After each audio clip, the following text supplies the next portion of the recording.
In this lesson, we're going to be talking about engineering the perfect offer, arguably one of the most important elements of any marketing funnel. Now, this lesson really kicks off the bulk, the gist, the foundation of what it is that you're going to learn throughout the engineering stage. So before we get into how you actually engineer a perfect offer, I want to quickly go through the main 4 elements of a high conversion marketing funnel. The 4 main elements that I'm going to walk you through in this module and the following 2 modules. The first of the 4 main elements is the big idea. This is the idea, the hook behind your marketing funnel. The second element is the lead. This is the first 500 to 800 words of your funnel, regardless of the funnel model, regardless of the pieces that you use, whether it's video, audio, long form sales letter, etc. The third piece is what we call the marketing argument, and this is really the body of your marketing funnel. And then we've got the offer.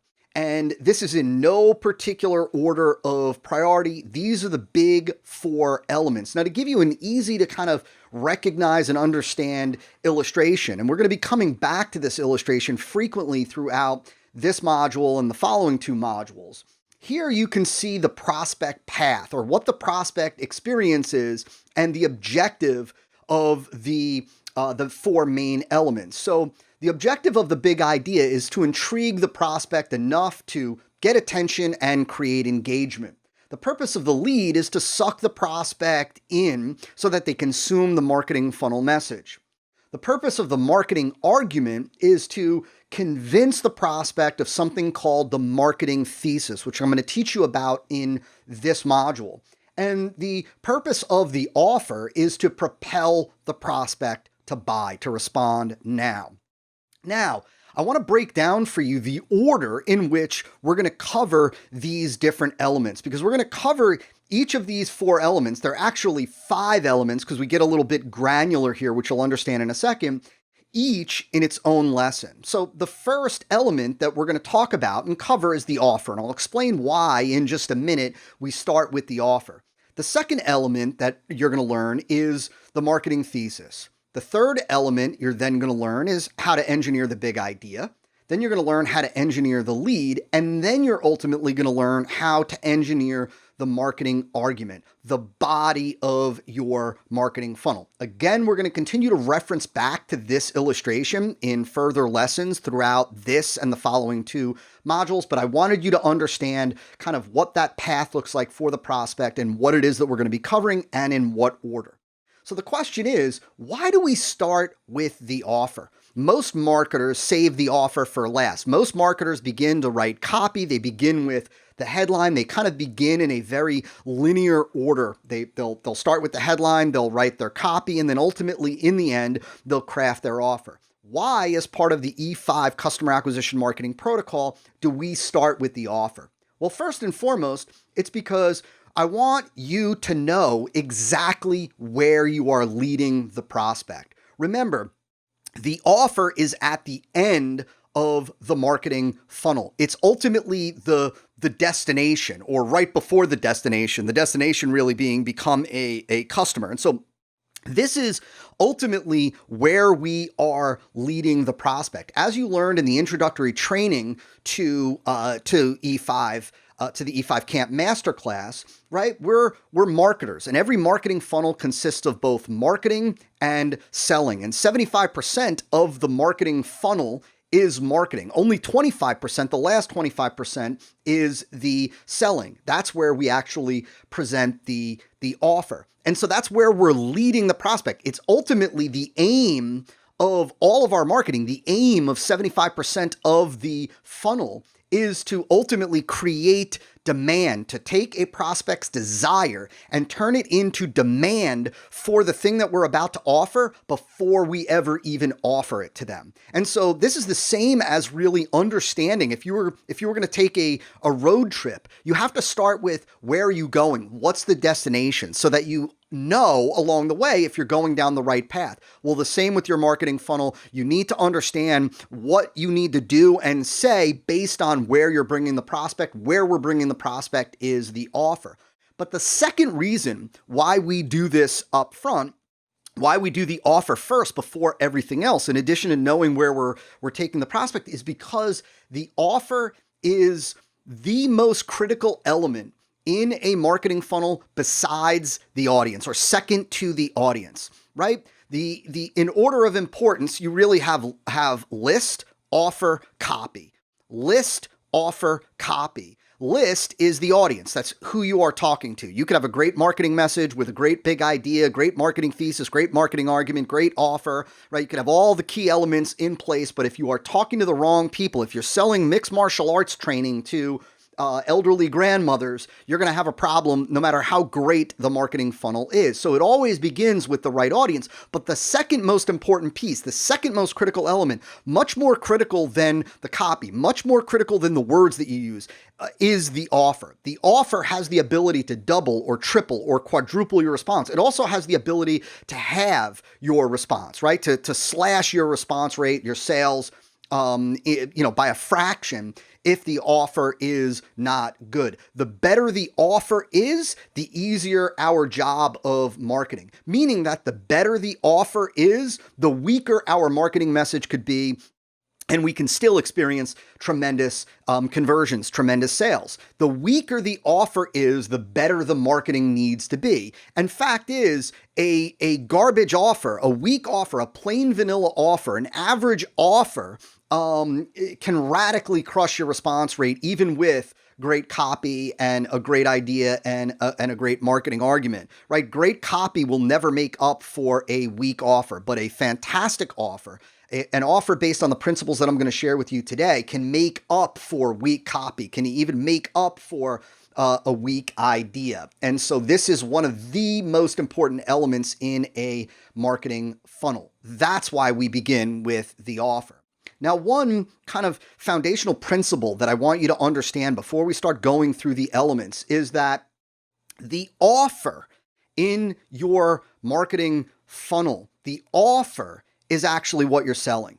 You're not selling the product. Most marketers look at their product, their widget, their thing, their product, their service, their software, whatever it may be, as the thing that they're selling. You're not really selling your product. You're selling the prospect on the offer. It's important for you to understand that your product or service, your widget, the main part, the main thing that you're offering, the main thing that you're ultimately marketing and selling, ultimately offering to the prospect, is only a piece of the offer. It's only a part of the offer. I want you to begin to view the offer, the complete offer made up of the components that I'm going to teach you in this lesson, as the quote unquote the product, the thing that you are marketing and selling. And you'll understand what I mean by that more completely by the time that we're done with this lesson. For now, I just want you to understand that the product isn't what you're selling. Like, your widget isn't what you're selling. Your widget is part of the offer, and the offer is ultimately what you are selling to the prospect. It's ultimately what you are getting buy-in on from the prospect. Now, there are 11 different types of offers that you can create. I want to very quickly walk you through each of these just to give you a very general understanding of the different types of offers. The first type of offer is what we call a hard offer, and it's your typical run-of-the-mill offer where it is you pay up front and then you get the product, right? This is what you see in 99.9% of commerce out there. It's pay for the product, pay $40, get the product, pay for the book, get the book, pay for the X, get the X. Then we have the reverse of a hard offer, which is a soft offer. And a soft offer is basically a pay later, right? It's get the product now, pay later. This can be in the form of pay nothing now, get the product, enjoy the product, and only after 30 days or 14 days, if you love it, will you pay X number of dollars. This could also be in the form of pay $1 today, and then in a month, only if you love it, pay the other $99, right? What we're talking about here is you're paying the bulk of the price later on after you've already gotten the chance to experience the benefits of the product. Now, just with these two alone, what I want you to understand is that the soft offer, 99 out of 100 times, will always outpull a hard offer. The soft offer is what was used by legendary ad men like Gary Halbert and Eugene Schwartz to build fortunes for themselves, for their clients, right? Because it's much more compelling to be able to say to a prospect, get all of these things. You don't even have to pay right now. I'll send it to you, and only pay if you love it. If you don't love it, send it back and you pay nothing. Right. And so this is why, just looking at these two different types of offers, you should understand that that the offer can have a monster impact on your conversion rate, because changing nothing else but changing an offer from a hard offer to a soft offer can radically increase your conversions, can radically increase your sales. I believe that a lot of marketers, a lot of entrepreneurs don't go with the soft offer because they don't have the level of confidence in their product to fulfill on the promise. When in doubt, if you can, switch from a hard offer to a soft offer, your conversion rate, your sales are going to go up. The next type of offer is what is officially referred to as the negative option offer. And the negative option offer is continuity. It's referred to as negative option because it is, the prospect, the customer gets billed until they say to stop. Right? Until they say, stop billing me, they will continue to get billed. Continuity is another type of offer. Then there is the installment offer. This is a simple payment plan, breaking your payments, breaking $1,000 into 6 payments, 5 payments, 3 payments. There's also a kind of a variation on that, or there's versions of the installment offer. So an installment offer doesn't only have to be take the price and divide it by six even payments, 6 even monthly payments. It could be they pay less today and then over time they pay more. It could be for $1,000 product, they pay $499 today and then pay, $100 a month for the next 5 months or whatever it may be. And so an installment offer is when there is a payment plan. Then we have a charter offer, and a charter offer is really a one-time discount for getting in early. This is seen and utilized very often in the world of health clubs. Typically, a health club will run what's called a pre-sale before they actually open the facility. They'll have a pre-sale office next to where the health club is being built. And for 3 months prior to the health club opening, they'll sell charter memberships, right? And it's a way for them to collect cash up front before the health club is open. It gives their customers, their members, a discount. And typically that discount is for life, but it's a one-time discount, meaning it's only offered for a certain period of time. This could be for the release of a new product, a new program, a new software. It could run for a month, it could run for 2 weeks, or it could be based on numbers, meaning you could run a charter offer for a certain period of time, or you could run a charter offer for a certain number of people. Then we've got the exclusive offer. And this is exactly what it says. This is exclusive to a certain segment of the market. This could be exclusive to your customers, to new prospects, or new customers only, to customers that have been with you for a year or more. There's exclusivity in the offer, meaning that it's not available to just anybody and everybody. Then we've got the limited offer, right? And this is a scarcity-driven offer. Limited offer is, for example, to pull up the next one, is not the same as a limited time offer. A limited time offer is a deadline-driven offer, which all direct response offers should consist of a limited time offer. But a limited offer is limited quantity, is limited supply. And that is tapping into scarcity, whereas a limited time offer is tapping into urgency. Then, of course, there's the one-time offer, which is an offer that's only seen once. You've seen that over the years if you've been involved in online marketing for any significant period of time with upsells. A lot of marketers do one-time offers as an upsell, and they'll say this is the only time you're ever going to see this offer. It's not available anywhere else. Or it's not available at this price anywhere else, or maybe this product isn't available anywhere else at any other time. And so it's being presented as a one-time only offer. Then there is the qualified offer. And this is typically, or your typical application submission. There's some qualification that prospects need to meet, and usually there's a qualification step that they need to take. And then, of course, the final type of offer, which is the most common type of offer that you're going to create, is a combination offer. And that is that it's a combination of two or more of these the other 10 different types of offers. You can see that you can have a limited time offer and a limited offer that is an exclusive offer and is offered as a soft offer, right? And it's offered as a soft offer because it's a charter offer, right? And so this gives you an understanding of the different types of offers that you can build into your offer. And the reason why I'm sharing this with you is because I don't want you to get stuck in thinking that the only offer type that you have at your disposal is the hard offer. The fact is that the hard offer is the least compelling and least effective of all of these options. It is the plain vanilla, standard, run-of-the-mill, go-to offer type that the average entrepreneur and marketer uses. And you're not the average, you're not the ordinary. And so I wanted you to understand the different types of offers. Now, when it comes to engineering your offer, we have kind of two goals or two objectives, if you will. Ultimately, what we are trying to engineer, our goal, our aim here is we're striving to engineer a superior and irresistible offer.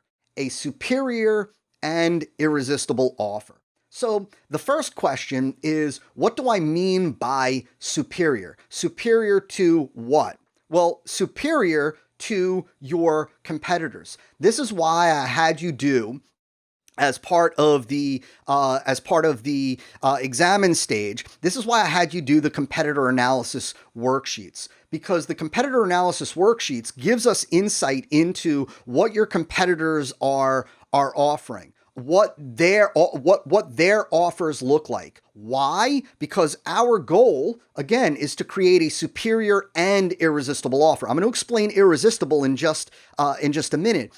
Superior meaning superior to competitors. Our aim is to create an offer that is superior in every way to your competitors. So it's important that as you're engineering your offer, that you have your competitor analysis worksheets in front of you, that you understand exactly what it is that your competitors are offering. So what do I mean by superior in every way? Well, you're about to see the different elements that make up the offer. There are a variety of different elements. For example, I shared with you that your product, the deliverables, the features, that's just one component of the offer. As you're going to see, there's price and terms, there's risk reversal, there's premiums and bonuses.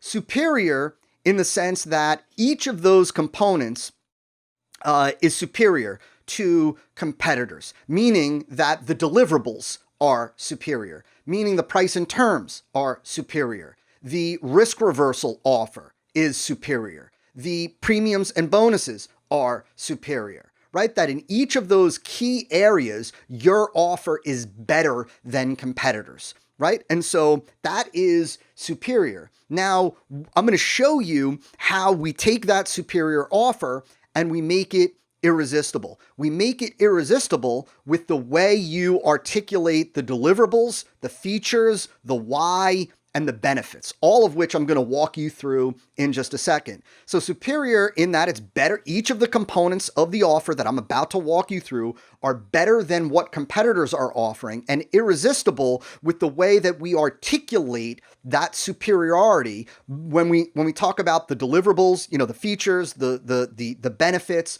what it's going to do for the prospect.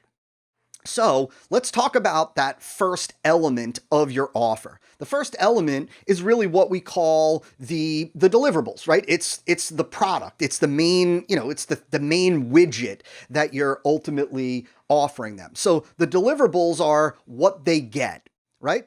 The deliverables are what they get. I'm going to break this down for you piece by piece. I'm going to show you examples, and then I'm going to actually put it all together so you can see how this fits together. So the deliverables are what they get. Are you sending them CDs? Are you sending them DVDs? Are you sending them a little statue? Are you sending them soap? Are you sending them seed in the mail? Are you sending them protein powder? What is it that the prospect actually gets?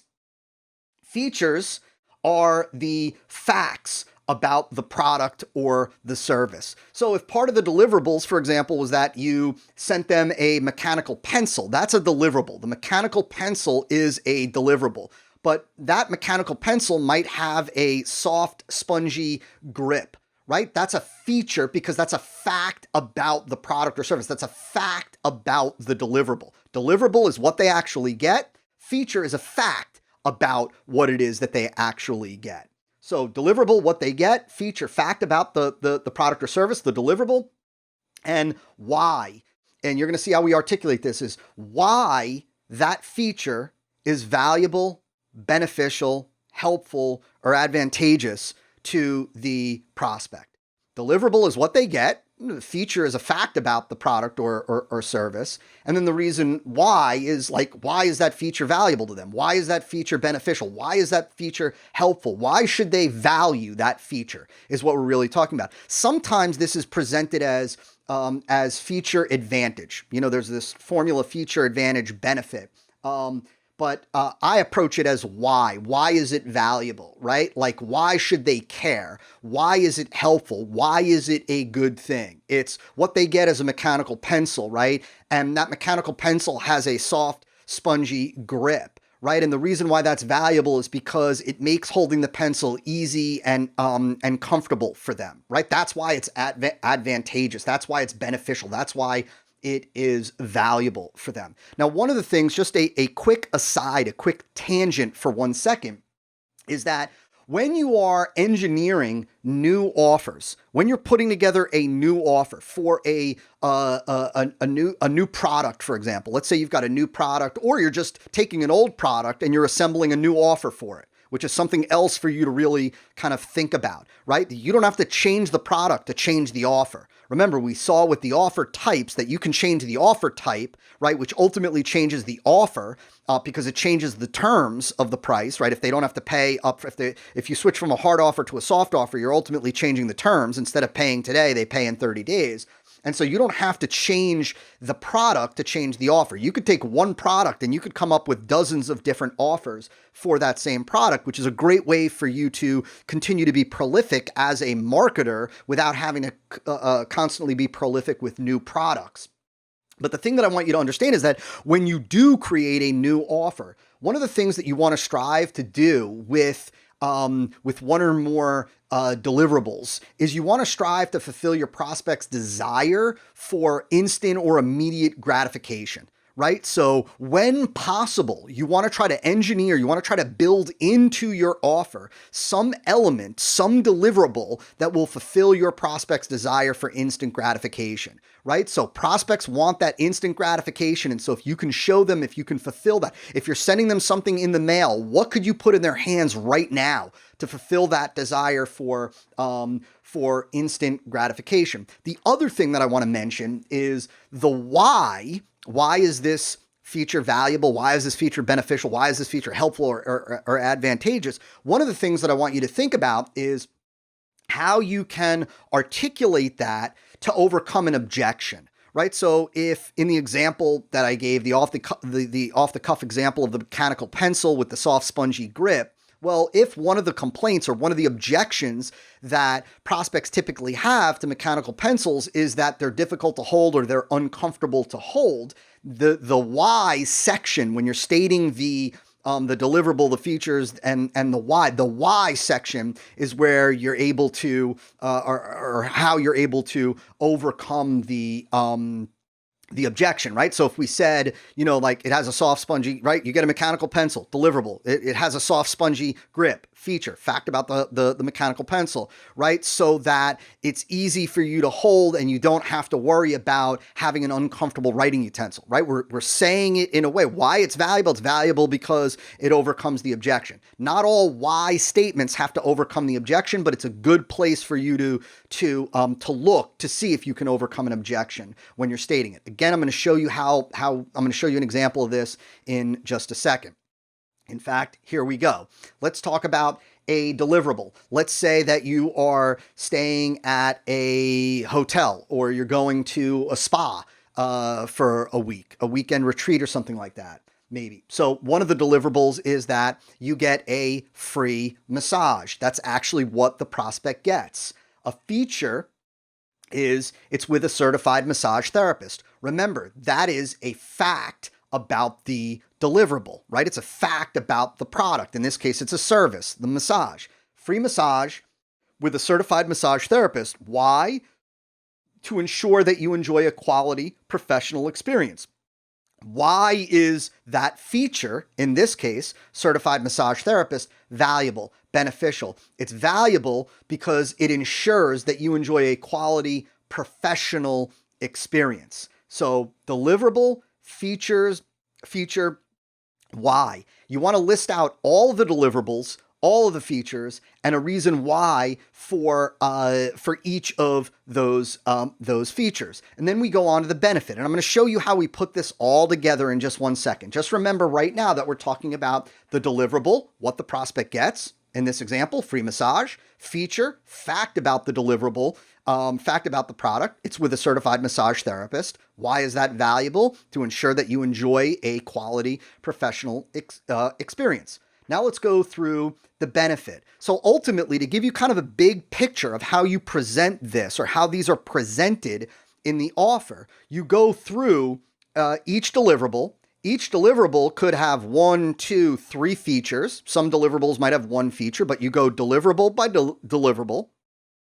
You cover the features of each deliverable, right? And each feature has a why. And then each feature, you go through the benefits, right? So we're really talking about deliverable, feature, why, benefits. Deliverable, feature, why, benefits. Deliverable, feature, why, benefits. Now, when it comes to benefits, there are 3 different types of benefits, or really 3 levels of benefits that you want to articulate for the prospect. And the deeper you go in these 3 levels, the more impactful, the more compelling your articulation of these benefits are going to be. So the first level is what we call the functional benefit. And the functional benefit is what the feature and advantage, or what the feature and why does for the prospect. Like what it actually does for the prospect. Now, I'll tell you that this is the level that most marketers stop at. And you'll see in a second what I mean when we actually get to the example. But this is the superficial kind of benefit that your prospect experiences. It's a benefit because it's what it actually does for the prospect, right? It's how it impacts the prospect, how it changes the prospect's life, what it means for the prospect, what it does for the prospect. But it's a superficial benefit. The next level is what we call dimensionalized. And dimensionalized is simply when you paint a vivid picture of what experiencing that functional benefit looks like. It's you bringing that functional benefit to life. It's you painting a picture of that functional benefit. It's you future pacing the experience of the prospect, what it looks like when they have experience that benefit, when they experience the benefit. It's making it real. It's adding dimension to it. It's almost painting a story around what that functional benefit looks like. See, because the functional benefit is what the feature does, right, for the prospect, but the dimensionalized benefit is what brings it to life. And it's what allows the prospect to see it in their mind's eye and experience it in their mind's eye. And then the next level down is what we call emotional benefit. And the emotional benefit is simply you spelling out how that dimensionalized benefit is going to make the prospect feel on an emotional level. How does that dimensionalized experience make them feel? Right? It's you simply kind of extending that dimensionalized picture to spelling out, conveying exactly the emotional payoff. Remember that individuals, human beings, are emotional creatures. We make decisions out of emotion and only rationalize those decisions later on with logic. And so you have to realize that it's the emotional benefit. It's the emotional benefit. It's the emotion that stems from the dimensionalized benefit that ultimately is going to propel your prospects to act. As strange as this may sound, and this is something for you to ponder after this lesson, but it's important for you to understand that prospects buy emotion. They buy emotion, right? They buy a home security system, not just because they want to be secure, but because they want to feel secure, right? Individuals, men that are going through a midlife crisis, they buy an expensive car, not just because they want to look great, because they want to feel great. They want to feel attractive. They want to feel young, right? And oftentimes you've got to recognize that people buy on emotion, based on emotion, and they're buying emotion. That's why the emotional benefit is so important. That's why you want to make sure that you give the functional, you give the dimensionalized, and you give the emotional. And so let me give you an example stemming from our massage example, right? So, and then I'm going to put this together. So the functional benefit is, so you have a soothing hour of relaxation and rejuvenation, right? So you have a soothing hour of relaxation and rejuvenation. Again, what it does for the prospect. What it does for the prospect is it gives them a soothing hour of relaxation and rejuvenation.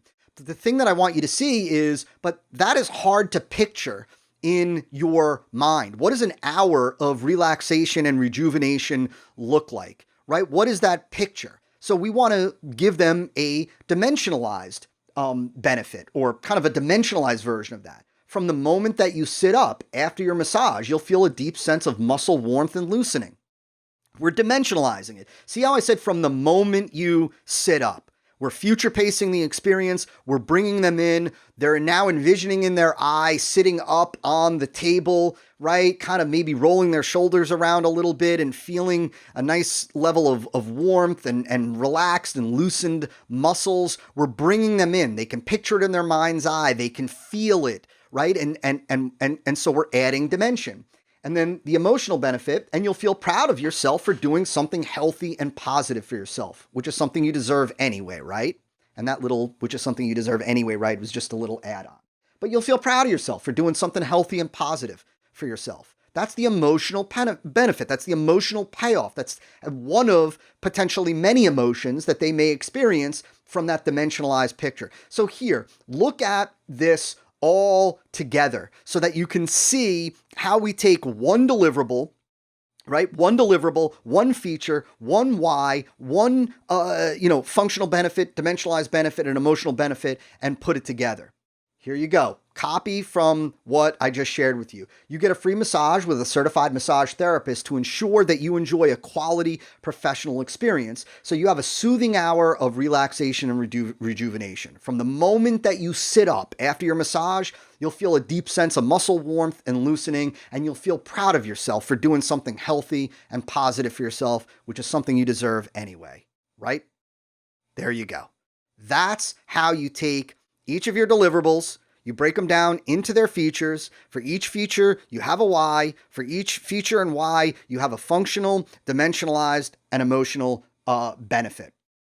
And so now I want to talk very quickly about kind of an advanced tactic, and that is what's called negative selling. Remember, right now, when we're talking about the offer, remember, this falls under the sales portion or the selling portion, the last 25% of your funnel. That's why I use the word here, negative selling tactic. What is negative selling? This is something that sometimes you may want to use, sometimes you may not want to use. It really depends on the product and the market. But negative selling, for example, is telling the prospect what the product doesn't do, right? So like we might say, like if we were selling, let's say, a shovel, we might say like, look, if you're looking for a tool that's going to rake your lawn, that's going to water your flowers, that's going to clean your house, this isn't it, because this stainless steel shovel doesn't do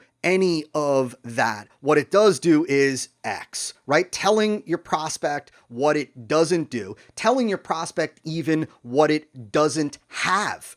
So I don't want you to feel like you need to, when articulating your product, when sharing all the deliverables, when sharing the features, when sharing the why, that if your product is missing something, if your product doesn't have something, and if you intentionally left it out because maybe you wanted to focus your product or your service or your software on one particular thing, you can state that in the offer as a form of a takeaway. A takeaway is really when you pull the product subtly, sometimes not so subtly, away from the prospect. Meaning, let's take that stainless steel shovel example for a second. If we said, like, look, this is a stainless steel shovel, it's handcrafted, everyone is custom made, designed by hand by our, engineers with the perfect curve, blah, blah, blah, blah, blah, for digging, and so on and so forth. The shovel doesn't have any fancy this, it doesn't have any this, it doesn't have any this, and it's not designed to do, it's designed to do one thing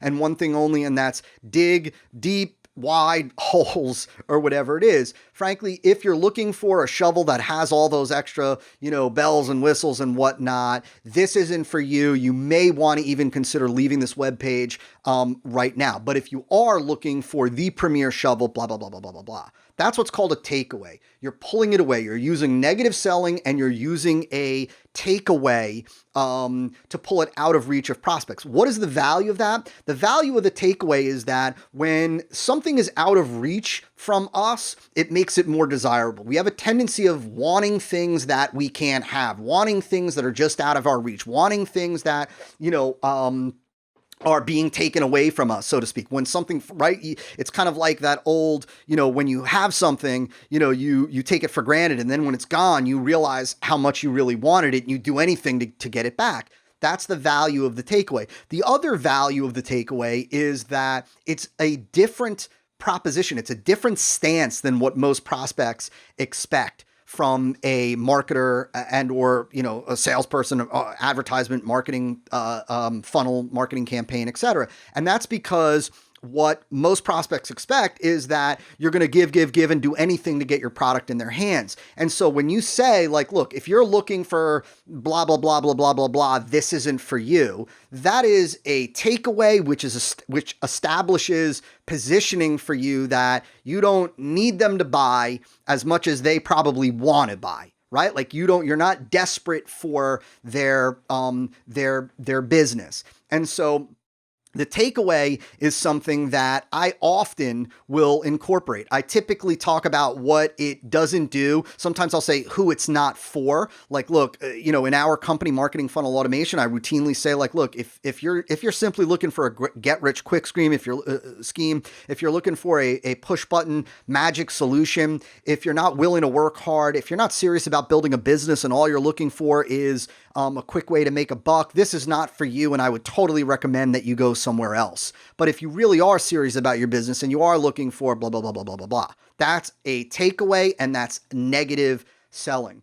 The other thing that I'll mention about negative selling is another tactic that I typically incorporate in every marketing funnel, and it's incorporated in two different places. I'll tell you the second place in a later module, but the other place in a later module. But here we use what's called a damaging admission, and a damaging admission in this context is an admission of what I'm going to call a non-positive. And what I mean by that is you are admitting not necessarily a flaw in the product, but you're admitting something that has the perception to the prospect of being a negative. You're admitting something about the product that has the perception to the prospect of being a negative, but it's not a deal killer. In other words, it's nothing that would make the prospect say, I don't want this. It's something trivial. It's something insignificant. But by admitting the negative, it is extremely disarming for the prospect, because it's not what they expect from a marketer or from a marketing piece or from a marketing campaign or a salesperson, etc. What they expect is the typical salesperson or typical sales message, which only states the positive and makes their product or service seem great from every angle. Everything is positive. Everything is wonderful. It's all unicorns and sunshine, right? And so by admitting a non-positive, by admitting a trivial negative, it makes everything else that you say much more trustworthy. It lowers their sales filter, and it makes everything else that you present much more acceptable. Let me give you an example of a damaging admission. So in my first information product that I created some 15 years ago as of the recording of this module. I sold a big home study course. It was about it was like a $350, $390, I can't even remember today, a big home study course. It came in a big white 3-ring binder. There was, diskettes and tapes and all this crazy stuff. And there were no fancy covers, right? It was literally yellow paper, black letters, no 4-color, no glossy paper, no beautiful images. The entire binder was, it was this big, thick binder. It was all black text on white background, no images, no nothing, no color, no graphics. And so one of the things that I said was, during the marketing campaign for that first product was I said, and hey, in case you're wondering, no, there are no fancy graphics, no 4-color covers, no glossy paper. There's nothing pretty about this. In fact, everything is, all the covers are yellow paper with black letters, and it's just, the whole thing is black writing on white paper. There's nothing fancy. Inside. If that's what you're looking for, something to put on your shelf and look great, this is definitely not for you. But if you're looking for something that's stacked with content and value and direction and advice, then this program, then you're going to love this program. And so that was a damaging admission. I admitted that this thing was ugly. In fact, I think I actually used the word ugly in the description, in the damaging admission. But the reason why that's okay is because nobody was looking to buy that program back then because of the design on the cover. That wasn't a deal breaker. It wasn't something that would make the prospect say, I don't want this because it doesn't have a nice cover, right? They were buying it for the content. So it was my opportunity to admit a quote unquote flaw, a damaging admission, to lower their sales filter, make everything else more acceptable and believable, without harming the sale. Part of the quote-unquote negative selling tactic. So up to this point, we've talked about the deliverables, the features, why, and the 3 different types of benefits and some advanced tactics under negative selling. Now let's talk about price and terms.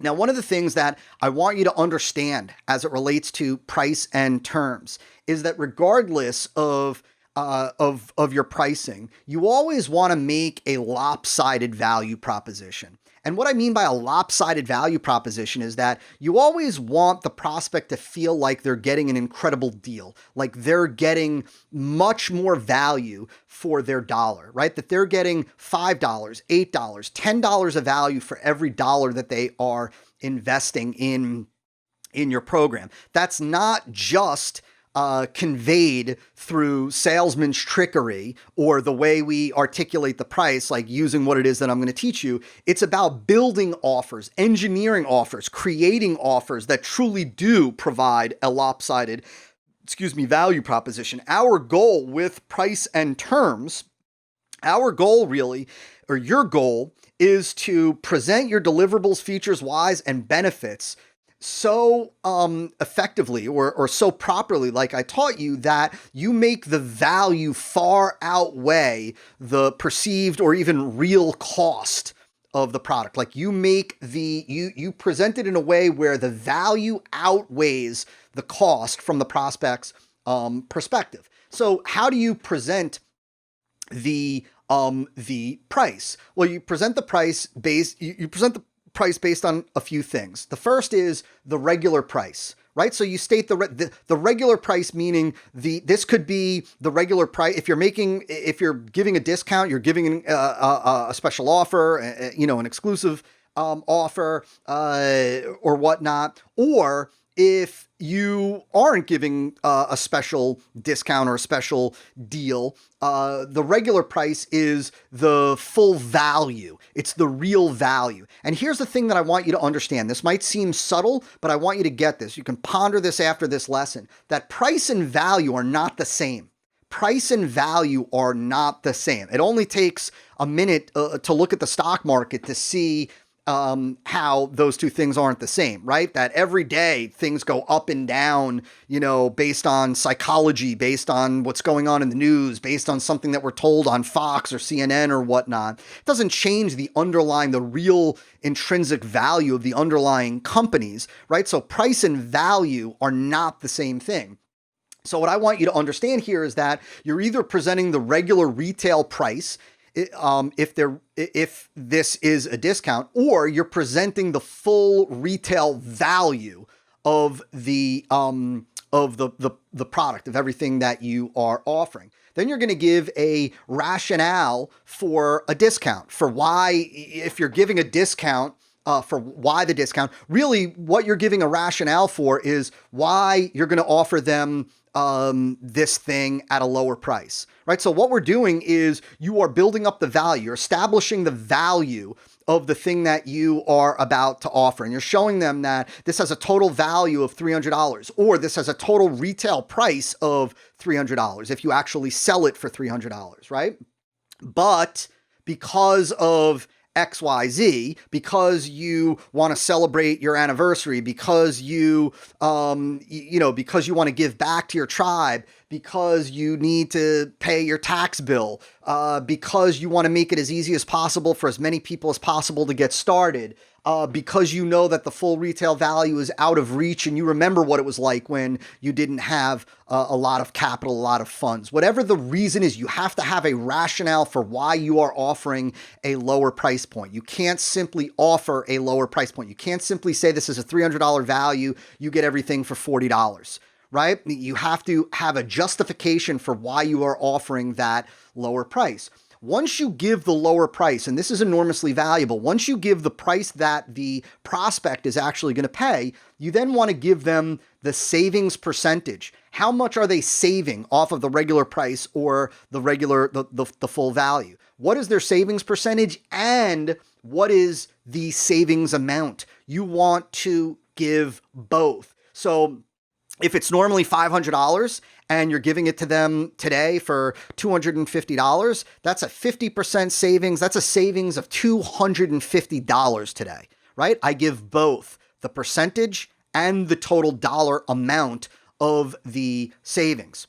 Once you do regular price, rationale for a discount, you share with them the discount price or today's price, the price that they're going to pay. Then you give them the savings percentage, you give them the savings amount. Then you want to go through what's called a bit of price trivialization. And price trivialization is just where you trivialize the price. It's kind of what is typically referred to as a reduction of the ridiculous. It's taking a $30 product and reducing it down to it's $1 a day, less than a cup of coffee of Starbucks. It's the equivalent of, it's not even the cost of the Wall Street Journal, an issue of the Wall Street Journal, right? Like if you get the Wall Street, it's not even, right? It's less than you getting a Snapple every day. That's a reduction to the ridiculous, right? That's trivializing the price, making the price, putting the price within a context, within a frame that they can see it as a much smaller investment. Right? It's very different to say to somebody, this is going to cost you the equivalent of $360 over the course of the next 12 months. It's very different from saying it's literally less than a cup of coffee a day, right? And so you're trivializing the price. Now, one of the other things, or one of the more advanced kind of tactics, if you will, that I just want to share with you is what is sometimes referred to as an apples to oranges comparison. And an apples to oranges comparison is a way to really blow up or expand the perceived value of what it is that you are offering. An apples to oranges comparison is typically done when you are stating the regular price or the full value. And an apples to oranges comparison is comparing what it cost people maybe to get the product, before, compared to what it's going to cost today. Like, let me give you an example. So let's say a great example of this is my buddy Jay Abraham. Jay used to he used to hold these seminars where people would pay 10, 15, even $20,000 a ticket to be in attendance. And Jay would get X number of people in attendance there. And Jay would hold these events knowing full well that 6 months later or 8 months later, he was going to turn the event into DVDs. And then he would be able to roll out these DVDs to his audience, expressing that other individuals paid $20,000 to hear this same content. Other individuals flew in from 11 different countries, had to spend 3 days holed up in a hotel in South Florida, had to pay for travel, pay for a hotel room, pay for food, be away from their family to get the same information that you can get right now for $2,000. Right? That's an apples to oranges comparison, because you're comparing what it is that this is a home study version, let's just say, that Jay is selling in this example, versus a seminar experience. It's not the same thing. It's not apples to apples, right? An apples to apples comparison is comparing one set of DVDs or one home study program or one online membership site to another. This is an apples to oranges comparison. Another way that you've seen this done before, this apples to oranges comparison, which again is done to elevate and expand the perceived value of the offer, is to compare your thing, your widget, to something that is much more expensive and is similar. So for example, if I said something like, hey, individuals pay me $5,000 an hour to learn about funnels, and you're getting the equivalent of 4 hours worth of my insight, my training, my mindset, all recorded. That's the equivalent of $20,000 worth of information from me, right? That you're getting today for the price of X. Right? That's an apples to oranges comparison. I'm comparing recordings, 4 hours of recordings, to what somebody would pay for an hour of my time, and I'm using that to expand the value of what it is that I'm giving, right? I'm not saying, I'm not comparing it to another set of 4-hour recordings or another set of DVDs or another set of, digital downloads. I'm comparing it to something else. I'm comparing apples to oranges to blow up the perceived value. Again, when you present the price after you've given, right, you give the deliverables, features, why, functional, dimensionalized, emotional benefits. Then you go through the price. Then you give a rationale for the discount, the offer price, the price that they're going to get today, right? The savings percentage, the savings amount, and then you trivialize the price. Now, it's important for you to understand what's called risk reversal. And before I walk you through kind of how to look at risk reversal, I want you to understand the risks, the perceived risks that your prospects have. Because most of the time, what most marketers consider, or the only thing that they consider, is the risk of financial loss. And that is a biggie, right? That's a biggie, right? That prospects are, there's risk of financial loss, but there's a lot of other risks at stake that your prospects have when making a buying decision. And the higher the price, the higher the cost, which is all relative, the greater the volume of risks that they face. Our job with the risk reversal component of your offer is ultimately to relieve all of your prospects' risk and all of their fear of risk. Our goal is to relieve all of their risk and all of their fear of risk. So let's talk about the different risks that prospects have. Like I said, they have financial loss, but they also have loss of face, right? That's making a bad investment in something and then getting ridiculed by their spouse, their family, their friends, their coworkers, their neighbors, right? If they buy something and then it turns out to be a dud, or it doesn't work, or, it fails, or it goes terribly wrong, they risk the loss of face, loss of time. Right? Like, this is one of those things you've got to understand. If you sell something, a product or service, to a prospect, and it requires an investment of time from them to implement and execute, simply offering a standard 30-day money-back guarantee doesn't alleviate all risk. It might eliminate risk of financial loss, but it doesn't eliminate risk of loss of time. It doesn't eliminate necessarily risk of inconvenience. It doesn't eliminate risk of hassle or intimidation. It doesn't eliminate risk of unsatisfactory results or risk of disappointment or frustration, or disappointment and frustration. And so you need to look at this list of risks, these 7 risks here, and you need to ask yourself, right, what are the risks that my prospects will perceive they have as it relates to my product, as it relates to my deliverables, my features? What are, on this list, what are the risks that my prospects will see or feel that they have, right? And how will you make those relevant risks go away? Now, this isn't always an easy answer, and it's not always an easy task. But then again, putting together, engineering, creating, rolling out a home run marketing funnel that changes your life isn't going to be quick and easy. But it's something you need to think about. How will you make those relevant risks that your prospects may have go away? One of the things that I recommend that you do is I recommend that you take this list, these 7 risks, and rank them in order of importance to your prospects. What's the most important risk that your prospect would love to eliminate? Like, what's the most important to them all the way down to the least? This is a great thing to do based on what it is that you learned through the examination stage about your prospect. Now, with that in mind, let's talk about some risk reversal basics. So first and foremost, risk reversal is really all about, like I said, alleviating risk. And at the core of that is a guarantee. One of the things you want to do is you want to use the biggest, boldest guarantee possible. Use the biggest, boldest guarantee possible. When I say possible, that really means that you need to check with your merchant provider, your credit card merchant provider, whoever is processing your money. Some merchants do not allow for 12-month guarantees or 6-month guarantees or 3-month guarantees. They might only allow you to do a 30-day guarantee. If you do a longer guarantee, they might allow it, but they may stipulate that they'll hold a percentage of your money until, right, like every sale that you make. If you have a 6-month guarantee, they're going to hold a percentage for 6 months.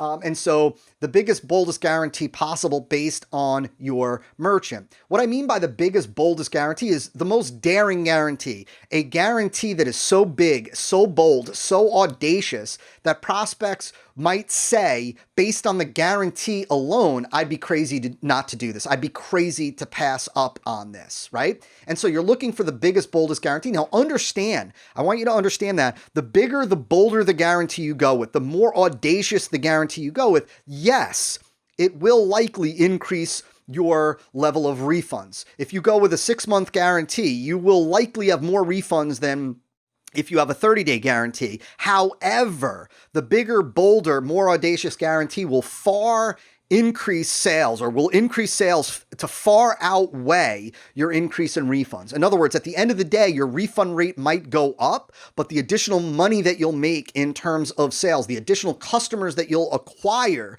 will far outweigh the increase in refunds. I love what Gary Halbert said, one of the greatest advertising copywriters of all time, no longer with us today, right? He said, if your refund rate isn't high enough, it simply means that you're not selling hard enough. Means you don't have, right, a big, bold, audacious promise. You don't have a big, bold, audacious guarantee. You're not selling hard enough. Our goal is not, listen to me carefully here, our goal is not to reduce refunds down to 0. You're never going to reduce refunds down to 0. Our goal isn't necessarily to reduce refunds. Our goal is to increase sales and ROI. Right? The question is, would you increase your refund rate by 1% or 2% if that meant that you could increase your sales by 10%? Well, the answer is yes, right? Our ultimate objective is not to reduce refunds. Our ultimate objective is to increase sales and ROI. And so you want to go with the biggest, boldest guarantee possible. You want to go with a guarantee so big, bold, and audacious that your competitors think you're crazy for doing it, that they don't know how you're able to do it and get away with it. Get away with it meaning like without going out of business. That's their thinking, right? Because they're thinking small. They're not a savvy marketer like you. They don't understand the principle of, right, you can increase refunds by 2%, 3%, 4%, and at the same time, you could potentially increase your sales by 6%, 8%, 12% from a big, bold, audacious guarantee. With your risk reversal, you want to be able to show prospects why and how it truly is risk-free, why there is no risk, right? Why they risk nothing, right? Why giving it a try should be an absolute no-brainer for them because they risk no loss of face. They risk no money. They risk no inconvenience, right? They only have an upside. That's how close you want to get to that being, to eliminating and demonstrating how it really is risk-free. And this is a subtle point because this is not just about you engineering a risk reversal statement that is risk-free. I said you have to show prospects. You want to articulate to them. You want to say to them that it's risk-free. You want to be able to say to them and show them and demonstrate why it is risk-free. And of course, you want to give a benefit-oriented, exciting name, right? You don't simply want to have just 100% money back guarantee. It could be the 30 pounds in 30 days money back guarantee. It could be the gorgeous, the 7-day gorgeous green lawn money back guarantee. You either have a gorgeous green lawn in 7 days or you pay nothing, right? Benefit-oriented, exciting name. Now, there are different types of risk reversal offers. Let me explain what these different types are, and I'll explain the difference so that you understand which is better and why. You've got first a conditional. Conditional means that the prospect has to meet certain conditions in order to qualify for their money back, right? In order to qualify for the refund. A conditional guarantee is if at the end, if you do 3 things, and after you do those 3 things, you don't experience X, send over proof that, that you did those 3 things and we'll give you all your money back. That's an example of a conditional guarantee. Unconditional is just that. There are no conditions. It's regardless for any reason or no reason whatsoever, you can get your money back. Then there is money back plus. That could be you get money back plus you get a free trip to Honolulu, money back plus you get, a stipend for, whatever. You get my car for a weekend, whatever it may be. It's the money back and more. Then there is a double or triple your money back, right? This is, for example, we do this at our annual live event where you can come to the first day. And if you don't love it by the end of the first day, simply tell somebody on our team and you'll get not just 100% of your money back, we'll give you double your money back. We've never had anybody take us up on that. But a double your money back guarantee, right? It's, you help to show people that you're eliminating risk, financial risk. You're totally, they can walk away with more money in their pocket, not just get their money back. So double your money, triple your money, quadruple your money back. There's performance-based. That means that it's based on the fulfillment of your promise. Excuse me. That means that it's based on the results. That's you either lose 7 pounds in 7 days or you get your money back. You either have a gorgeous green lawn in 7 days or you get your money back. Performance-based, based on, an outcome, a result. There's time-based, right? That is, 6 months, 2 months, 3 months, 30 days. There's lifetime guarantee, which I don't advise at all. There is competitor challenge. That means, right, like that's you'll beat any competitor. That's put this to the test against any competitor. And if it doesn't beat XYZ competitor, you get your money back. Then there are unique off-the-wall guarantees. I don't really use these. I'm not a huge fan of these, but I've seen these used by a lot of successful and well-known marketers. And this isn't really an example of an off the wall, but this is more unique, right? That will give your money back and will donate $100 to your favorite charity. This is, it could be, I'll give you you'll get your money back and I'll chew on a dirty sock for a minute for you, right? Just an off the wall, unique guarantee. And then there's, of course, the keep the premiums, right? So if you don't love it, you get your money back and you can keep all the bonuses and all the premiums. Of course, you can combine multiple types of risk reversal. So first of all, you can have a unique off-the-wall, time-based, unconditional money back plus. You can have also more than one guarantee. So you can have an unconditional guarantee. It could be unconditional for 30 days. If for any reason or no reason whatsoever, you're not head over heels thrilled with blah, blah, blah, blah, blah, simply let us know and you'll get all of your money back. As well, over the next 6 months, this either produces X for you. It either produces, 150 new tomatoes in your garden. And as long as you can show us that you followed our 4 steps, you'll get your money back, right? And so you can combine unconditional and conditional. Remember, you're ultimately looking for the biggest, boldest, most audacious guarantee that you can put together. You're looking for something that is far superior to what it is that your competitors have offered. I want to very quickly just make you aware of some risk reversal language. And the thing that I want you to see is that there are a lot of different ways to state a guarantee, right? And there's 100% money back guarantee. There's 100% satisfaction. There's no questions asked. There's no hassles. Better than risk-free. We'll buy it back. Try it before you decide, right? So you might have a 30-day money back guarantee, right? 30-day money back guarantee. Well, instead of saying 30-day money back guarantee, depending on what competitors have said, you might say, try it before you decide. It's not try it before you buy, right? I'm not saying switch it to a soft offer. I'm just saying try it before you decide, meaning, right, you get the product today, try it for the next 30 days, and then decide. If you don't love it, send it back. You'll get a 100% refund, right? So instead of simply saying 30-day money back guarantee, if that's what competitors are providing, and you're also forced to use a 30-day money back guarantee, you can change the languaging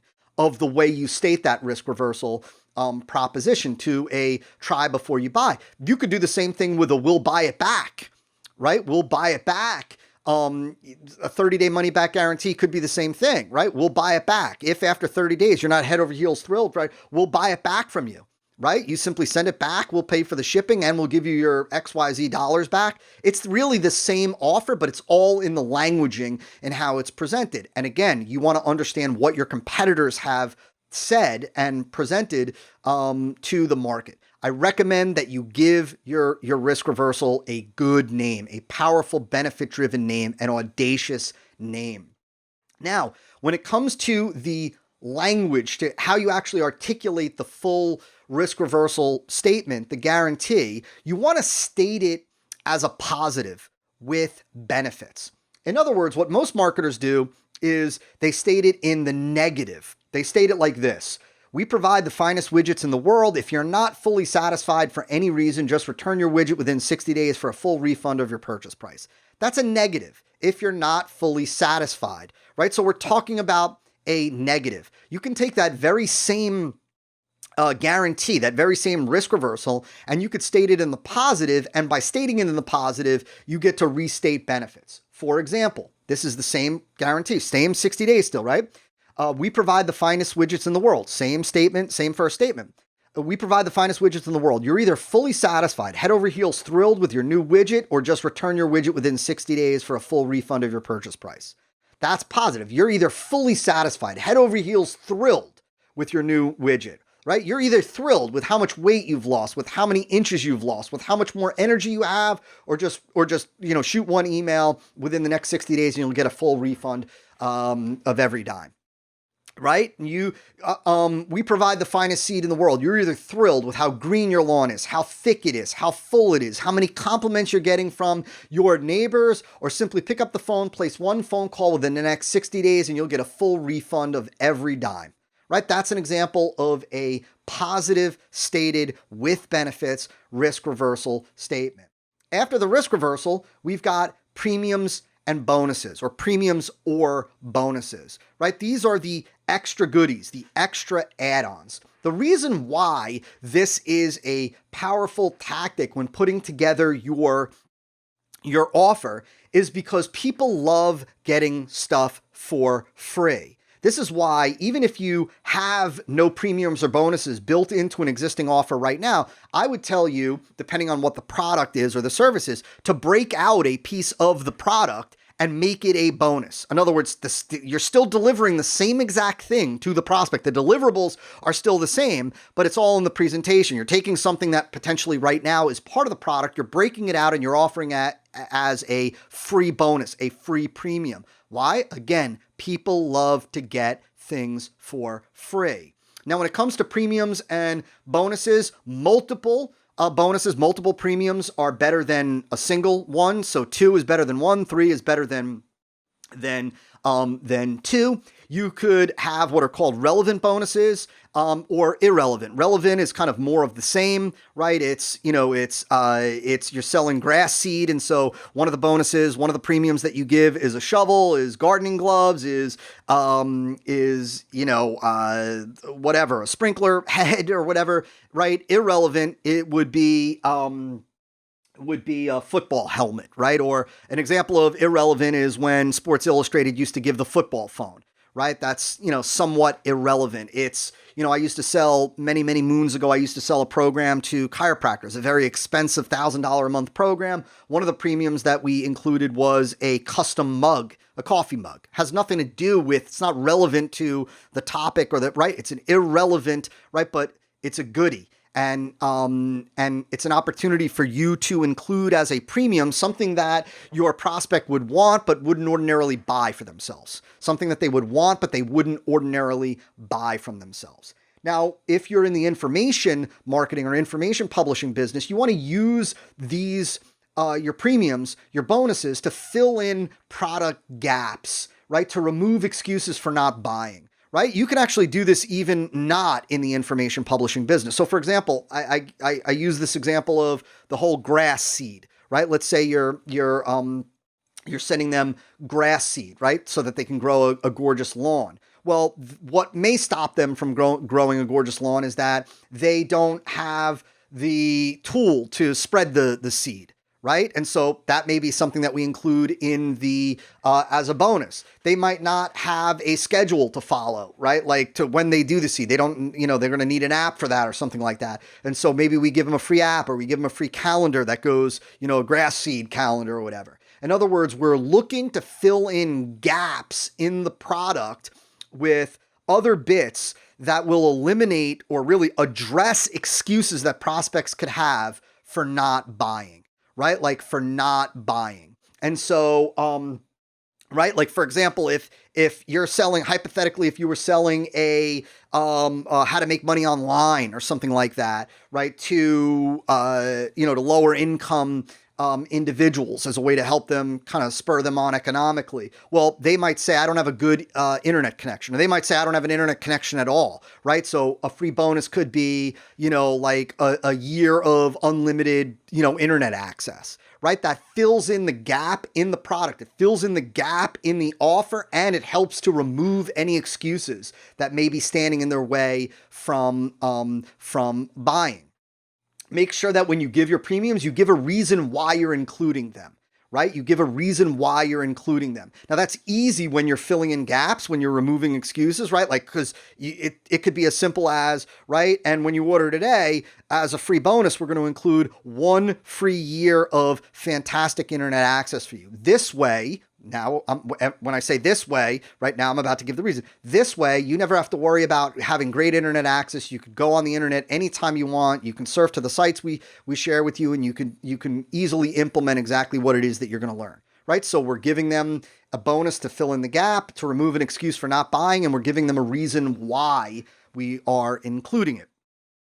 When you add your premiums, when you add in bonuses, when you state what those bonuses are, they're not throw-ins, right? Don't make premiums and bonuses what's sitting on your hard drive if you're selling an information product, or what you've got in your warehouse, or what you've got in your garage. What you should be asking yourself when putting together this offer is, what would make this a no-brainer? What would make this so irresistible, so sexy, so exciting, so compelling that people would freak out? What would make this worthy of buying just for one of these premiums. That's the way you want to think about it. Don't just throw it together. Remember, superior. Superior to what? Superior to what your competitors are offering. So good that it would be hard to refuse. When you do that, it's very easy to then sell, so to speak, your premiums, your bonuses just as hard as you do the main product. Like for each of your premiums and bonuses, you need to include the features, the why, the functional, dimensionalized, and emotional benefits. You need to sell the premiums, the bonuses, just as hard as you do the main product. Don't simply throw them in. Don't simply add them in. Articulate, again, features, why, functional, dimensionalized, and emotional benefits.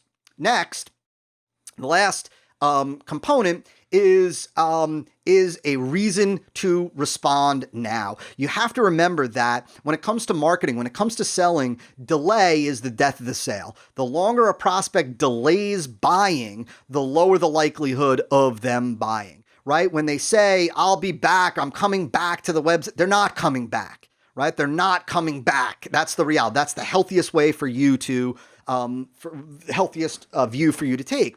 And so you have to give them a reason to respond now. There are two ways that you do this. The first is with urgency, and the second is with scarcity. Urgency and scarcity are not the same thing, right? So urgency is not necessarily scarcity, but all scarcity creates urgency. Let me say that again. All urgency does not have scarcity built in, right? But all scarcity has urgency built in. So urgency is all about a deadline, right? Urgency is having an urgent reason to respond, right? Urgency is about a deadline. A deadline in your offers is key. This is why, like I said earlier, that being prolific with offers in a direct response-based business is so valuable. It's so valuable because when you are prolific with offers, it allows you to create a deadline with each offer. And a deadline will always propel sales for a marketing campaign more than having no deadline or not having a deadline. So urgency is all about having a deadline, a time for them to respond. Today, this can all be automated where you can have legitimate deadlines for each individual prospect and have them set dynamically. And scarcity is all about having it's really all about having a scarce resource that your prospect wants, having a limited quantity. For example, limited quantity is scarce, right?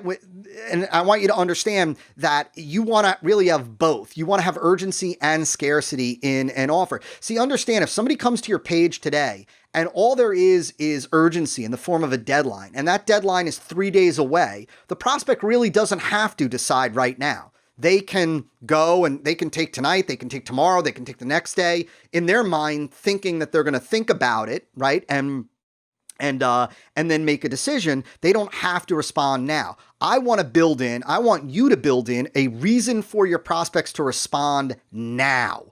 And that's when you build both urgency and scarcity. Scarcity could be in the form of a fast action bonus. It could be, right, like for the first 50 people to respond. It could be if you're one of the next 3 people to respond and there are 50 people looking at this right now. That's all about scarcity. Scarcity provides a real reason to respond now when you have real scarcity, because an individual doesn't know if they go away and they come back, it might not be there anymore. Now, some of the ways that you build in urgency, scarcity, limited discount, limited supply, of course, limited spots, right? Limited spot is more about scarcity. Limited supply is all about scarcity. And then there's, pending price increase. That creates urgency. I already said fast action bonuses. And so you want to, when possible, include both, and you want to have a plausible reason for why why is there this deadline? Why are there only 50 spots? Or why are you only accepting 50 people, right? So you want to, when possible, you want to leverage both urgency and scarcity, and you want to give a plausible rationale behind each. The last thing that I want to talk about as we begin to wrap up this lesson is the close, like when you're closing the offer, so to speak, when you're closing the prospect, and your call to action. So when you're closing, when you're giving your call to action, you want to make sure that you are reiterating the positive outcome that prospects are going to experience when they take action. Remember, you want to focus on the transformation, right? This is what we've talked about during the examination module, the after state, right? This is the after state. What does the after state look like for the prospect? You want to reiterate to them. You want to reiterate that to them, right? You want to reiterate the transformation that they can expect to experience when they take action. You want to share those positive outcomes, and you want to use future tense, right? When you start your, when you start your video, when your quick start video arrives, right? Immediately after you finish module 1, you'll know X, Y, Z. Immediately after you plant your seed, you'll begin to see your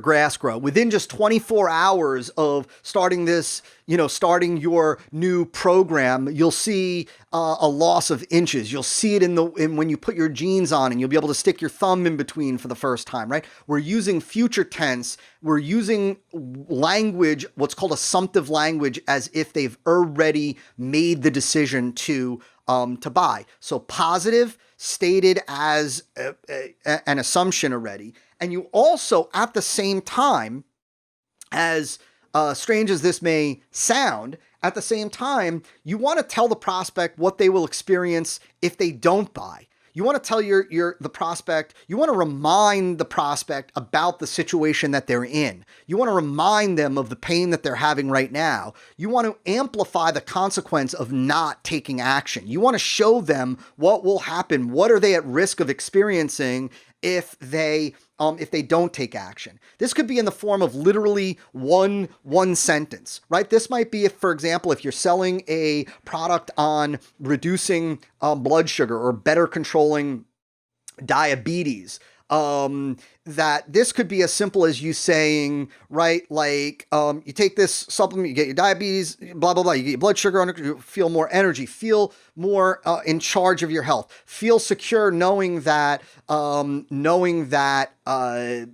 your health is being taken care of. Right now, you have the opportunity to ensure that you never suffer the loss of a limb, that you never suffer the loss of your eyesight, that you never suffer the loss of your mobility like so many diabetes sufferers do. Instead, today, you have the chance to blah, blah, blah, blah, blah, blah. Right? So that's contrast. We're contrasting the positive outcome with the consequences of not taking action, the consequences of inaction or the wrong action. And so tell them what they will experience without your product. Tell them what they will experience if they don't act. Tell them what they will experience if they don't buy. Amplify the consequences. Make sure that the consequences are scary, right? Are scary. And then tell them what to do next. Tell them, click the button right now. You'll be brought to our secure order form. Go ahead, enter your information, enter your payment details, press submit. And the moment that you do, you'll be brought to a paid blah, blah, blah, blah, blah.